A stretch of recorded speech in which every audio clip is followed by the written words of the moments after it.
Hello everyone! Today we're gonna explore rectangular waveforms. If you've ever seen a signal that goes instantly up, instantly down, and repeats like magic, then you've met the rectangular wave, one of the most important signals in electronics. Let's take a look at what we'll be covering in this video. So we'll start with a basic introduction to rectangular waveforms, then the mathematical derivations, particularly the Fourier series. Next, we'll look at validation using MATLAB and explore various signal transformations. Finally, we'll wrap things up with simulations in both MATLAB and Falstad to see these waveforms in action. So what exactly is a rectangular wave? A rectangular wave is an non-sinusoidal periodic signals defined by two distinct amplitude levels. A key feature is the duty cycle, indicating the high state proportion within a period. Key characteristics include the amplitude, or the voltage or current difference between states. Next is the period, the time for one cycle, and lastly is the frequency, the cycles per unit time. Under the duty cycle, it is stated that zero point 0.5 or 50% duty cycle is considered as a square wave. So what is the difference between a square wave and a rectangular wave? A rectangular wave is a periodic non-sinusoidal waveform that alternates between two distinct levels, the high and the low. The duration of the high and low states can be different, while for a square wave, it is a special case because a square wave is a special case of a rectangular wave where the high and the low states have equal durations. For this example, we have the duty cycle of 50%. In essence, all square waves are rectangular waves. For the mathematical derivations, we can use the trigonometric Fourier series which employs sine and cosine functions, the combined trigonometric series which is a more compact form, and the exponential series utilizing complex exponentials, particularly useful for mathematical manipulations. To derive the trigonometric Fourier series for a rectangular waveform, we first express it as a sum of sines and cosines, then we calculate the coefficients a naught, a sub n, and b sub n. We'll find a naught by integrating the waveform over a period, resulting in at over t naught. Then, we calculate a sub n and b sub n by integrating the waveform multiplied by cosine and sine functions respectively. Due to the symmetry of the rectangular wave, all b sub n coefficients become zero. Having calculated the Fourier series coefficients, we can now express the rectangular waveform as the sum of cosine functions. By substituting the calculated coefficients in introducing fundamental angular frequency, or the omega naught equals 2 pi over t naught, we can transform the expression to incorporate the sinc function, where sinc of x is equals to sine of x over x. This allows us to rewrite the Fourier series in a more compact form. In the combined trigonometric Fourier series, the coefficients a naught, a sub n, and b sub n are calculated as in the standard trigonometric Fourier series, with b sub n being zero due to the waveform's even symmetry. We determine the amplitude c sub n and phase angle to fully define the combined cosine terms. The amplitude simplifies to the absolute value of a sub n because a sub n is 0, while the phase is either 0 or pi depending on the sign of a sub n. We then rewrite the series using the sinc function, resulting in a compact representation. The exponential Fourier series represents a rectangular waveform using complex exponentials, where the key is calculating the coefficients ck via an integral formula. After evaluating the integral, applying Euler's formula, and substituting the fundamental angular frequency, or the omega naught, we simplify ck and express it using the sinc function. Finally, we substitute the simplified ck back into the general exponential Fourier series formula, obtaining the complete representation of the rectangular waveform in terms of complex exponentials and the sinc function. For the next part of our presentation, we have the validation using MATLAB. In validating the mathematical derivations, we use various codes specific to each Fourier series derivation. For the trigonometric Fourier series, we incorporated the following parameters: an amplitude of 5 volts, a period of 2, a duty cycle of 75% or 0.75, corresponding to a pulse width of 1.5, which is obtained by multiplying the duty cycle by the period, and lastly, 100 numbers of harmonics.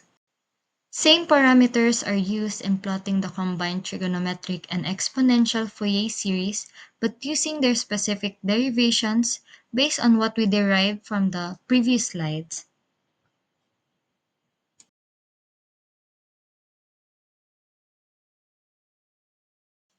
To validate the derived Fourier series representations, we used MATLAB to plot the trigonometric, combined trigonometric, and the exponential Fourier series approximations of the rectangular waveform. These are the waveforms in series to demonstrate that each series accurately approximates the original rectangular waveform. The next part of our presentation is the signals transformation. MATLAB can be used to validate the properties of rectangular waveforms through time scaling, time shifting, and time reversal. Time scaling alters the signal speed by compressing or expanding its time axis, while time shifting delays or advances the signal along the time axis.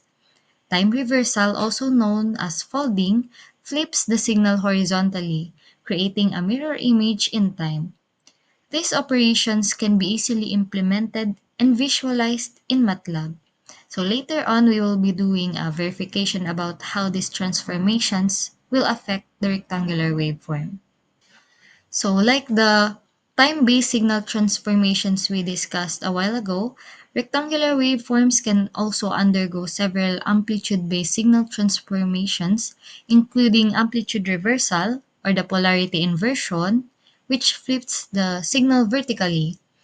Next is the amplitude shifting or the DC offset, which moves the entire signal up or down, and the amplitude scaling, which changes the signals in size. Amplitude reversal multiplies the signal's amplitude by -1, inverting its polarity, while amplitude shifting adds a constant value introducing a DC offset. Amplitude scaling multiplies the signal's amplitude by a constant factor, making it bigger or smaller.